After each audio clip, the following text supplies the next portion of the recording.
Hi there, and welcome to today's video.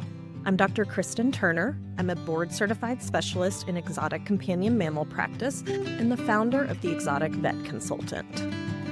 If you're a veterinarian thinking about adding exotic pets to your patient roster, you've come to the right place. While I typically recommend starting your exotic pet journey with wellness and minor illness visits, it's inevitable that you're going to have a sick exotic pet eventually walk through your door. Triaging exotic animals can feel a little intimidating at first, but I promise it's not as daunting as it seems. With a structured approach, you can quickly and competently triage and stabilize even your most unique patients. Your triage process actually begins before the patient even sets foot in your clinic. It's vital to train your front desk team to ask the right questions when someone calls about an exotic pet emergency. For example, if a rabbit hasn't eaten for 8 to 12 hours, that's a huge red flag. Rabbits have a very high metabolism and a GI system that's prone to stasis, which can quickly become life-threatening. Compare that to a snake not eating for a month, which is not unusual and doesn't necessarily warrant immediate concern. There are a lot of questions that we want your reception staff to ask. When did this issue start? Has the pet eaten, urinated, or defecated recently? And is the pet showing signs of pain or distress? Are just a few of them. You'll also want to flag emergencies like respiratory distress or collapse. These are true emergencies, and the veterinarian should immediately be alerted. When the patient arrives, the first thing you'll want to do is perform a quick but thorough visual exam. This can give you a lot of critical information in just a few seconds and let you know how critical this patient actually is. You want to evaluate mentation, body condition, ambulation, and for respiratory distress or any visible traumatic injuries. Remember, many of our exotic pets are prey species. They're masters at hiding illness, so by the time they get to us and show visible symptoms, they're often quite sick, so we really do want this to be thorough but quick.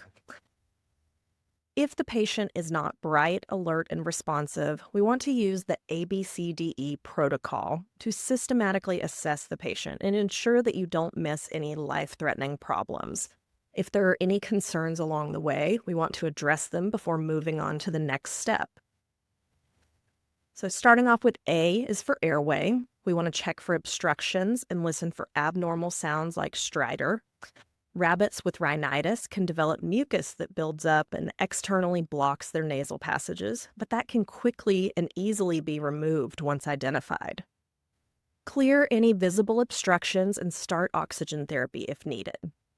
B is for breathing. We want to assess the depth, rate, and pattern of the respirations. Auscult with your stethoscope to check for abnormal lung sounds, and again, provide oxygen therapy if you have any concerns. C is for circulation. Check the pulse quality, the mucous membrane color, and the capillary refill time.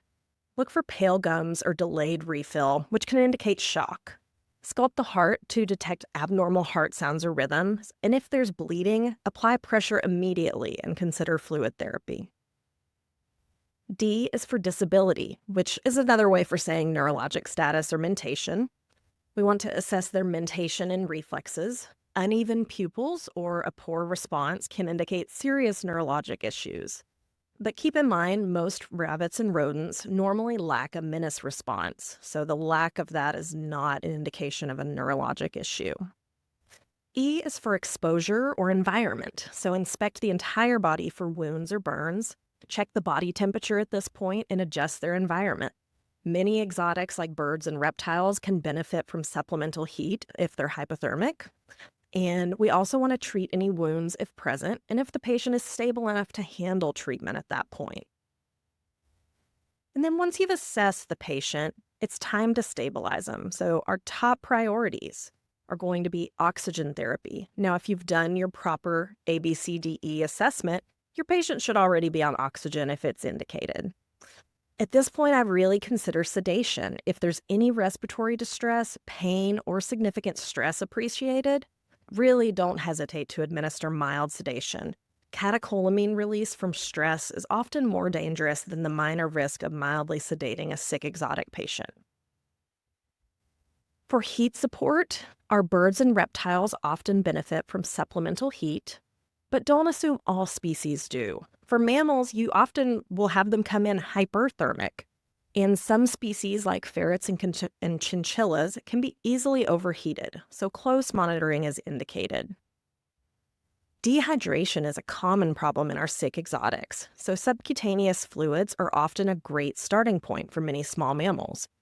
Reptiles will often drink when soaked in warm water if they're mildly dehydrated and stable enough to hold their head up. If your patient is very unstable, you may need to go straight to an intravenous or intraosseous catheter for fluid administration, which we'll talk about further in a future video. Handling stress is a huge factor with our exotic pets. Many of these animals are prey species, which means that their stress levels can skyrocket just from visiting a clinic setting. Use gentle restraint and work efficiently.